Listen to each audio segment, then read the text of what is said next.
Magnano zay baka ny radio Joliny. Tsy possible viavy aresy lehilahy. Sady manisy viavy be aresy lehilahy izy nao. Tsy possible zany ny vehivavy tonga manao arts martiaux, vehivavy misy champion du monde amin'ny taekwondo. Sao nareo tsy horesina vehivavy zany horesina le. Valmarsy agnarany fo. Valmarsa zao fetinay resinay nareo. Inareo fetinareo lehilahy. Fetiny aby isan'andro.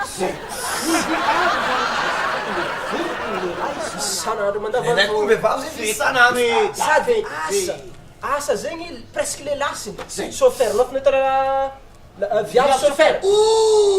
Am'zao zao andro réservé rehefa misy vehivavy ny mpitondra taxi efa misy vehivavy zay ataonareo lehilahy zao efa ataony vehivavy. Efa misy vehivavy jereva taxi be alivato ambopo jereva anankely efa misy vehivavy Fagnarato zay taiza nisy viavy nisy fagnarato be tsatsara fa voaikana tamin'ny Mazanga fefa vehivavy dolo tonga manarato am'zao tonga de mitsoboka sarindapo zay misy ka finanatsa tena vehivavy mihitsy Na zay na tsy zegny lehilahy fo mafy lehilahy mafimafy ny lehilahy. vehivavy zao mafin'olo lehilahy be tsatsara e Ano ny kafina ngeza na toko mananao mafy.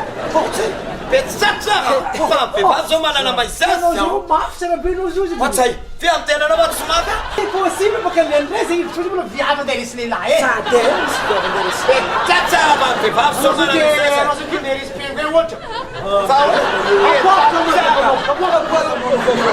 afaka kuma vehivavy anazy Yaboa. ay nareo moa zany tena misy de tsy maintsy avoaka ko mavehivavy a be tsatsa ty lo tazomy maloto be te tazomy Yaboa. nareo makoatsy iza laza nareo fa hoe nareo aresany Tsy ka mahita ty anao. tazomy ty anao magnino manao be tsa mbola avoaka ko e fatsay anao magnino fa io izy nareo mavehivavy anoko tena boky tsy filapontsesy ame atinany zay nareo de paresy olona miseho azy avoaka ko mavehivavy ko misy aresy vehivavy manana maizazy am'zao mampetsa tsara toa lehilahy zany zéro aizy zay fa hitako mikotomoloko mihitsy raha mbola mitady teo aizy aiza